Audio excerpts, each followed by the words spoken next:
গোলুকে দেখাই কি করছে। ওর হচ্ছে এখন চা খাওয়ার সময়, ব্যাস এই আমাকে দেখলো শুরু হয়ে গেল। ওকে চেন দিয়ে না বেঁধে রাখলে ও কোথায় কোথায় চলে যাবে, টিভির তার ছিঁড়ে ফেলবে। অনেকবার ছিঁড়েছে, যার জন্য টিভির তার সব ওপরে তুলে এরকম করা হয়েছে। সোফা ছিঁড়ে ফেলবে, সব ছিঁড়ে ফেলবে।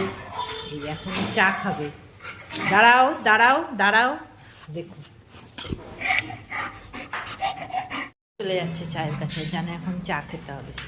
আসো আসো আসো, হ্যাঁ হ্যাঁ চা খাবে, জানে ও চা খাওয়ার টাইম এখন।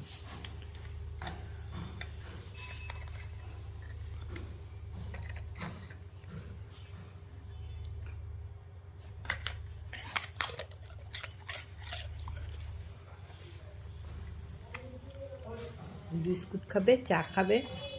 চা ঠিক খায় না, মানে বিস্কুটটাই খায়। আবার কে এসছে সেখানে চলে গেছে, সব দিকে নজর, কার সাথে কথা বলছে, কে আসছে, আবার চলে এসছে। ওইদিকে যাও, ওইদিকে যাও, ওদিকে। ওর বাড়ির সামনে এসে কেউ কথা বলতে পারবে না, তাহলেই ওর মুশকিল। চলে আসো, চা খেয়ে যাও, চা খেয়ে যাও। বিস্কুট বিস্কুট, হুম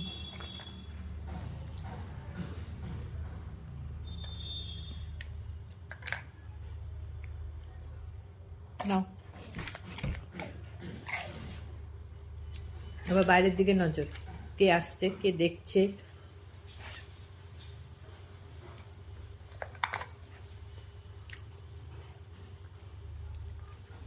ওরকমই দাঁড়িয়ে থাকবে যতক্ষণ না বিস্কুট শেষ হবে।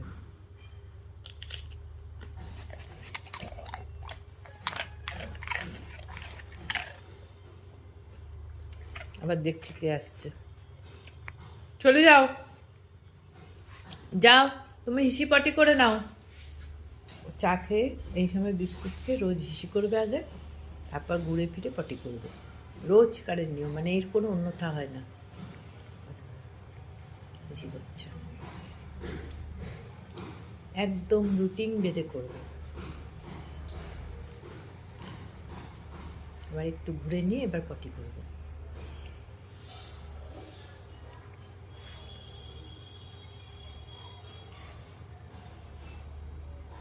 বেশিরভাগ সময় ছাদেই পটি করে, কিন্তু এই সময়টা বিস্কুট খেয়ে ও এখানে পটি করবে।